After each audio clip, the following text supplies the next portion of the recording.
పూర్తి వివరాలు చూసే ముందు మా ఛానల్ ని సబ్స్క్రైబ్ చేయడం మర్చిపోకండి. శ్రీ గురుభ్యో నమః. శ్రీ మహాసరస్వత్యై నమః. ఓం నమః శివాయ. నారాయణ శాస్త్రి ఆస్ట్రాలజీ ఛానల్ వీక్షిస్తున్నటువంటి ప్రేక్షక మహాశయులకు స్వాగతం, సుస్వాగతం. ఈరోజు మనము 2026వ సంవత్సరం ఆగస్టు నెల 1వ తేదీ నుండి 10వ తేదీ వరకు మకర రాశిలో జన్మించిన వారి యొక్క గ్రహస్థితులు మరియు రాశి ఫలితాలు ఏ విధంగా ఉన్నాయి, ఎటువంటి పరిహారాలు చేసుకోవాలి, ఏ రోజు ఏ విధంగా ఉంటుందో తెలుసుకుందాం. ప్రధానంగా ఈ 10 రోజులలో మకర రాశి వారిని కనుక తీసుకుంటే ఏ విషయాల మీద ఎక్కువగా ఫోకస్ చేయాల్సి వస్తుంది, ఏ విషయాలలో జాగ్రత్తగా ఉండాలి, ప్రధానంగా ఈ 10 రోజులు ఎటువంటి విషయాలకు సంబంధించి అంటే ఉద్యోగపరంగా కానీ, దాంపత్య జీవితంలో కానీ, ఆరోగ్యపరంగా కానీ, ఆర్థికపరమైనటువంటి విషయాలలో కానీ, విదేశీ అవకాశాలకు సంబంధించినటువంటి విషయాలలో మొదలైనటువంటి విషయాలలో ముఖ్యమైనటువంటి మార్పులు కనిపించే అవకాశం మకర రాశి వారి జీవితంలో కనిపిస్తుంది. ప్రధానంగా మకర రాశి రాశ్యాధిపతి అయినటువంటి శని మీ రాశికి తృతీయ స్థానంలో సంచరిస్తున్నాడు. ఎప్పుడైతే రాశ్యాధిపతి రాశికి తృతీయ స్థానంలో సంచరిస్తాడో దీనివల్ల పబ్లిక్ రిలేషన్స్ అనేటటువంటివి చాలా చక్కగా అనుకూలంగా బ్రహ్మాండంగా ఉంటాయి. ధైర్యంతో అడుగులు ముందుకు వేస్తూ ఉంటారు. కానీ మీ జన్మరాశికి లాభస్థానాధిపతి చతుర్థ స్థానాధిపతి అయినటువంటి కుజుడు 6వ స్థానంలో సంచరిస్తున్నాడు. 6వ స్థానం అంటే సహజంగా రోగస్థానము, పాపస్థానము, శత్రుస్థానము అంటాము. ఈ 6వ స్థానంలో కుజుడు యొక్క ప్రభావం కారణం చేత మకర రాశి వారికి ఖచ్చితంగా శత్రువులపై విజయాన్ని పొందుతారు.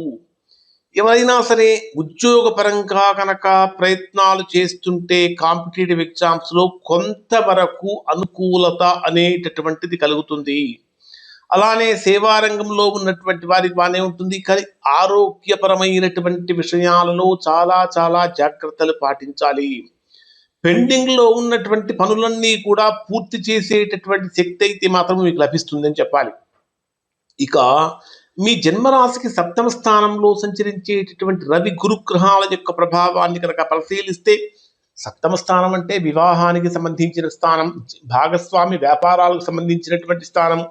ఈ 7వ స్థానంలో సంచరించే గ్రహాలను కనుక పరిశీలిస్తే వివాహ, దాంపత్య జీవితం ఇవి చక్కగా ఉంటాయి. అలానే వ్యాపార భాగస్వామ్యాలు కానీ, ప్రజా సంబంధాలు కానీ ఈ కాలంలో ప్రధానంగా ఖచ్చితంగా మార్పు చెందుతాయి. గురుగ్రహ ప్రభావంతో మంచి మంచి ఒప్పందాలు చేసుకునే అవకాశం కూడా ఉంది. కానీ ఖచ్చితంగా మకర రాశిలో జన్మించినటువంటి వారికి కొత్త భాగస్వామ్య అవకాశాలు కూడా వెతుక్కుంటూ వస్తాయని చెప్పాలి. రవి ప్రభావం కారణం చేత మీకు ఏమనిపిస్తుంటుందంటే మకర రాశి వారికి నేను చెప్పేదే కరెక్ట్ అండి, నా మాటే కరెక్టు, నేనే కరెక్ట్, సరైనటువంటి మార్గంలో ఉన్నాను అనేటటువంటి భావన కూడా మీకు కనిపించవచ్చు. కారణం ఏమిటంటే డైరెక్ట్గా 7వ స్థానంలో సంచరించేటటువంటి రవి గురుగ్రహాల యొక్క 7వ వీక్షణ డైరెక్ట్గా మీ రాశి మీదనే ఉన్నటువంటి కారణం చేత ఇటువంటి భావన కలుగుతుంది. ఆ భావన కనుక పక్కన పెట్టి అందరినీ కలుపుకొని పోవటానికి కనుక ప్రయత్నించినట్లయితే తద్వారా అపార్థాలు రాకుండా చూసుకుంటే మంచి ఫలితాన్ని పొందుతారు. మరి మకర రాశికి 5వ, 10వ స్థానాధిపతి అయినటువంటి శుక్రుడు 9వ స్థానంలో, భాగ్యస్థానంలో, అదృష్ట స్థానంలో ఉన్నాడు. ఇంతకుముందు వీడియోలో కూడా చెప్పాను, మకర రాశి వారికి ఉద్యోగపరంగా చిన్న చిన్న సమస్యలు కలుగుతుంటాయి అని చెప్పాను. కారణం ఏంటంటే 10వ స్థానాధిపతి, కర్మస్థానాధిపతి అయినటువంటి శుక్రుడు అష్టమంలో సంచరించినప్పుడు సమస్యలు వచ్చినాయి. ఇప్పుడు ఎక్కడున్నాడు? 9వ స్థానంలో, అదృష్ట స్థానంలో సంచరిస్తున్నాడు. ఈ అదృష్ట స్థానంలో సంచరించేటప్పుడు ఒక రకంగా చెప్పాలంటే దాదాపుగా సమస్యలు తొలగిపోతాయి. అయినప్పటికీ కూడా వర్క్ ప్రెషర్ తోటి కొంచెం ఇబ్బందులు అనేవి ఎదుర్కొంటారు. కానీ ఖచ్చితంగా మకర రాశిలో జన్మించినటువంటి వారు ఎవరైతే లవ్ మ్యారేజ్ చేసుకోవటం కోసం ప్రయత్నిస్తూ ఉంటారో అటువంటి వారికి చక్కగా అనుకూలత కలుగుతుంది అని చెప్పాలి. ఇక ప్రేమ వివాహాలు కానీ, అరేంజ్డ్ మ్యారేజెస్కి అనుకూలంగా మారుతుంది. తర్వాత బుధుడి యొక్క ప్రభావాన్ని కనుక తీసుకుంటే 5వ తేదీ మధ్యాహ్నం వరకు 6వ స్థానంలోను, తర్వాత 7వ స్థానంలోకి వస్తున్నటువంటి కారణం చేత ఆలోచన విధానం అయితే మాత్రం దాదాపుగా చక్కగా ఉంటుంది అని చెప్పాలి. అసలు మకర రాశిలో జన్మించినటువంటి వారు అష్టమ స్థానంలో సంచరించేటటువంటి కేతువు యొక్క ప్రభావం చేత కానీ, అష్టమాధిపతి అయినటువంటి రవి సప్తమ స్థానంలో సంచరిస్తున్నటువంటి కారణం చేత కానీ ఎవరితో కూడా ఆర్గ్యుమెంట్స్ అనేటటువంటి పనికిరావు. ప్రధానంగా తీసుకుంటే జీవిత భాగస్వామితో వాదాలకు, వివాదాలకు దూరంగా ఉండటం చాలా మంచిది. మరి మకర రాశి వారికి మనము డే వైజ్గా పరిశీలిస్తే ఏ విధంగా ఉంటుందని తెలుసుకోవటానికంటే ముందు 6వ స్థానంలో సంచరించేటటువంటి కుజుడు యొక్క వీక్షణం అష్టమ వీక్షణం అంటారు. అది డైరెక్ట్గా మీ జన్మరాశి మీదనే ఉంటుంది. కుజుడు అంటేనే అగ్నితత్వ గ్రహం అండి. ఈ అగ్నితత్వ గ్రహం అయినటువంటి కుజుడు డైరెక్ట్గా మిమ్మల్ని చూస్తూ ఉన్నప్పుడు సహజంగా ఆత్మవిశ్వాసం పెరుగుతుంది, పౌరుషం కూడా పెరుగుతుంది. అంటే చిన్నదానికి కూడా కొంచెం సమస్యలు కలిగే అవకాశాలు ఉంటాయి. కాబట్టి అందరినీ కలుపుకొని పోవటం అనేది చాలా ప్రధానం.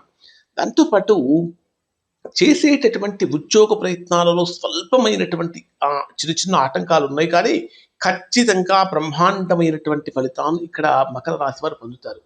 మరి ఇప్పుడు చెప్పినటువంటి ఫలితాలన్నీ మకర రాశి వారికి దాదాపుగా గొప్పగానే ఉన్నాయి కదా. మరి చెప్తున్నవి మనం గోచార రీత్యా చెప్తున్నటువంటి ఫలితాలు. ఈ ఫలితాలు మకర రాశిలో ఉన్నటువంటి అందరికీ వర్తిస్తాయా అంటే దాదాపుగా 90% మందికి 90% ఫలితాలు వర్తిస్తాయి. ఎవరికైతే వర్తించడం లేదు, ఎవరైతే తీవ్రమైన ప్రతికూలతలు పొందుతున్నారో అటువంటి వారు ఒకసారి మీ యొక్క వ్యక్తిగత జాతకాన్ని విశ్లేషణ చేయించుకొని దోషం ఎక్కడ ఉందో తెలుసుకొని దోష నివారణ చేయించుకుంటే సత్ఫలితాన్ని పొందుతారు. ఇక్కడ ప్రస్తుతం మకర రాశి వారికి ఏ విధంగా ఉంటుందంటే డే వైజ్గా తీసుకుంటే 1వ తేదీ ఉదయం నుంచి 2వ తేదీ సాయంత్రం 3:45 వరకు ఉండేటటువంటి సమయంలో ధనస్థానంలో, కుటుంబ స్థానంలో, వాక్స్థానంలో సంచరించేటటువంటి చంద్రుడి యొక్క ప్రభావం కారణం చేత ఆదాయానికి సంబంధించినటువంటి ఒక మంచి సమాచారం మీకు అందుతుంది. కుటుంబ సభ్యులతో ఆర్థికపరమైనటువంటి చర్చలు జరిగే అవకాశం ఉంది. అయితే రాహు యొక్క ప్రభావం కారణం చేత తొందరపడి పెట్టుబడులు పెట్టకండి. మాట్లాడేటటువంటి మాటల్లో ఖచ్చితంగా కఠినత్వం తగ్గించాలి. శుక్రవారం రోజు అన్నదానం చేయటం వల్ల మంచి ఫలితాన్ని పొందుతారు. 2వ తేదీ సాయంత్రం 3:45 నుంచి 4వ తేదీ రాత్రి 9:50 వరకు ఉండేటటువంటి సమయాన్ని పరిశీలిస్తే ఇక్కడ మీకు ఇది తృతీయ స్థానంలో సంచరించేటటువంటి చంద్ర శనిగ్రహాల యొక్క ప్రభావం కారణం చేత ధైర్యం పెరుగుతుంది, ఆత్మవిశ్వాసం పెరుగుతుంది, పబ్లిక్ రిలేషన్స్ చక్కగా పెరుగుతూ ఉంటాయి, చిన్న చిన్న ప్రయాణాలు బాగా కలిసి వస్తూ ఉంటాయి, సోదరులతో సంబంధాలు మెరుగుపడుతూ ఉంటాయి. ఏదైనా ఒక పని కనుక ప్రారంభించాలి అంటే ఇది చాలా అనుకూలమైన సమయం అని చెప్పాలి. ఎవరైనా ఇంటర్వ్యూస్కి అటెండ్ అయ్యే వాళ్ళకి కానీ, సోషల్ మీడియా, రచన, మార్కెటింగ్, యూట్యూబ్ మొదలైన అన్ని రంగాల్లో ఉన్నటువంటి వారికి, సాఫ్ట్వేర్ రంగంలో ఉన్నటువంటి వారికి కూడా ఇది అనుకూలంగా మారుతుంది. ఖచ్చితంగా బుధవారం రోజున గణపతి ఆరాధన చేయటం చాలా చాలా మంచిది. 4వ తేదీ రాత్రి 9:50 నుంచి 6వ తేదీ రాత్రి 1:56 వరకు ఉండేటటువంటి సమయంలో ఈ సమయంలో కుటుంబపరమైనటువంటి వ్యవహారాలలో ఎక్కువగా ఫోకస్ పెడతారు. స్థిరాస్తుల వృద్ధి కోసం చేసే ప్రయత్నాలు ఫలిస్తాయి. కానీ ఇంట్లో రిపేర్లు లాంటివి అంటే కార్లు కానీ, ఇల్లు కానీ, లేదా చిన్న చిన్న సమస్యలు కానీ వచ్చే అవకాశాలు ఉన్నాయి. ఇక్కడ కూడా ఓపిక అవసరం, వాదనలు పనికిరాదు. ఖచ్చితంగా మాతాపితరుల సేవ చేయడం వల్ల మంచి ఫలితాలు పొందుతారు. మంగళవారం రోజున హనుమంతుడిని ఆరాధన చేయటం చాలా మంచిది. 6వ తేదీ రాత్రి 1:56 నుంచి 9వ తేదీ ఉదయం 4:02 వరకు ఉండేటటువంటి సమయంలో చంద్రుడు మీ రాశికి 5వ స్థానంలో సంచరించేటటువంటి సమయంలో బ్రహ్మాండమైనటువంటి క్రియేటివిటీ లెవెల్స్ బాగా పెరుగుతాయి మకర రాశిలో జన్మించిన వారికి. అలానే సంతాన పరంగా శుభవార్తలు వింటారు. పెట్టుబడులకి చాలా అనుకూలంగా మారుతుంది. ఎడ్యుకేషన్ అంటే విద్యార్థులుగా ఉన్నటువంటి వారికి బ్రహ్మాండమైనటువంటి కాన్సన్ట్రేషన్ పెరుగుతూ ఉంటుంది. ప్రేమలో ఉన్నటువంటి వారికి ఖచ్చితంగా ప్రేమ బలపడుతుంది అని చెప్పాలి. అన్ని రంగాల్లో ఉన్నటువంటి వారు గొప్ప ఫలితాలు పొందుతారు అని చెప్పాలి. 9వ తేదీ ఉదయం నుంచి 10వ తేదీ రాత్రి వరకు ఉండేటటువంటి సమయాన్ని పరిశీలిస్తే ఇది మీకు ఈ కాలంలో ఉద్యోగపరంగా, ఆరోగ్యపరంగా కొంచెం ఇబ్బందులు కలుగుతూ ఉంటాయి. చాలా కాలంగా వాయిదా వేసినటువంటి పనిని పూర్తి చేయగలుగుతారు. ముఖ్యంగా చెప్పాలంటే మీరు వర్క్ చేసేటటువంటి వర్క్ ప్లేస్లో మీ ప్రతిభకు తగినటువంటి గుర్తింపు కూడా వస్తుంది. అయితే అధికమైనటువంటి పని ఒత్తిడి కారణం చేత కొంచెం విశ్రాంతి కూడా తగ్గుతుంది అని చెప్పాలి. కుజుడు కూడా అదే 6వ స్థానంలో సంచరిస్తున్నటువంటి కారణం చేత పట్టుదలతో దేనినైనా సాధించేటటువంటి శక్తి ఇక్కడ మీకు కలుగుతుంది. ఇక్కడ కూడా సహోద్యోగులతో ఆర్గ్యుమెంట్స్ అనేవి అనవసరం అని చెప్పాలి. ఖచ్చితంగా మంగళవారం రోజున పక్షులకు ఆహారం వేయటం వల్ల మంచి ఫలితాలు పొందుతారు. ఇవి మకర రాశి వారి యొక్క ఫలితాలు. నారాయణ శాస్త్రి అస్ట్రాలజీ ఛానల్ వీక్షించేందుకు ధన్యవాదాలు. శుభం.